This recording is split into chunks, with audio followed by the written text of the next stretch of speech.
And if the falling in love with God is just a one-night stand, it is a nice story. A beautiful story.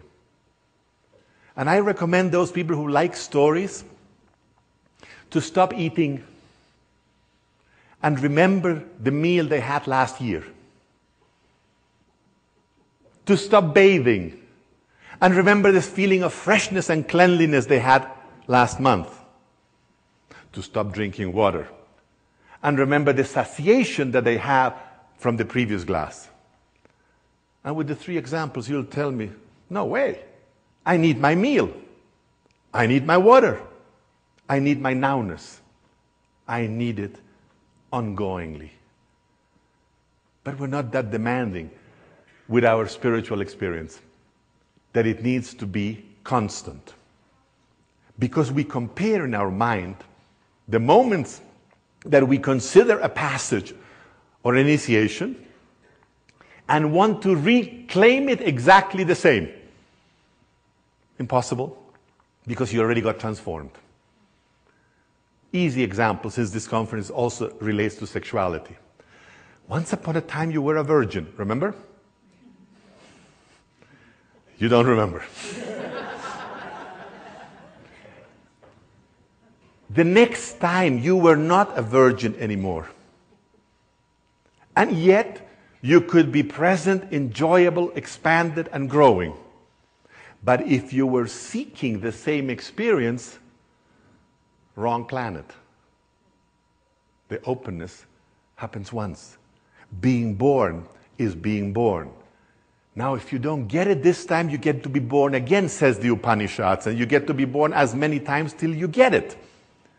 Generosity of the system. Is it a wonderful system?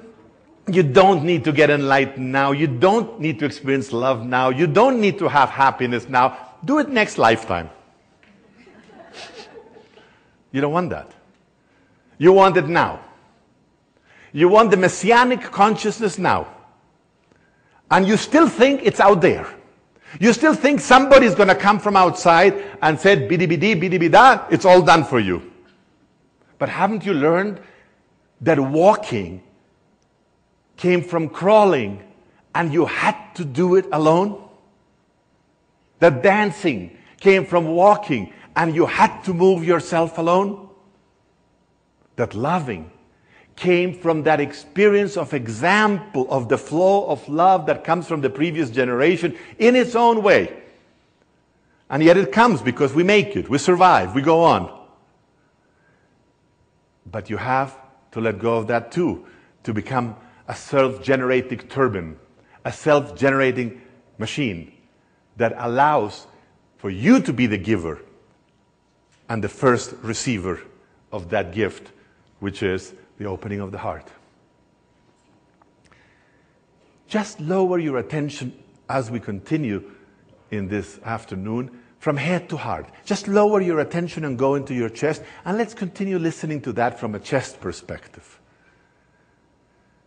Because so many times we try to grab the concepts in our wrinkled foreheads. We try to grab it so that we can have the idea and run off and do nothing in our lives about it. That know it already. That's not knowing. That's having a piece of information that probably, if implemented, can help us. I always thank my teachers. They took away everything. They just left me naked. You know, in my own path, when I was a little kid, I had a grandfather who transferred blessing. And I recall when I was 1 year old. Were you ever 1 year? Do you recall it? You're not looking. Because I can assure you, you were 1 year, 1 day. Not remembering that means that you're interested in something else. That's fine too. But I remember. He looked into my eyes. His blue eyes of this 80-something-year-old man.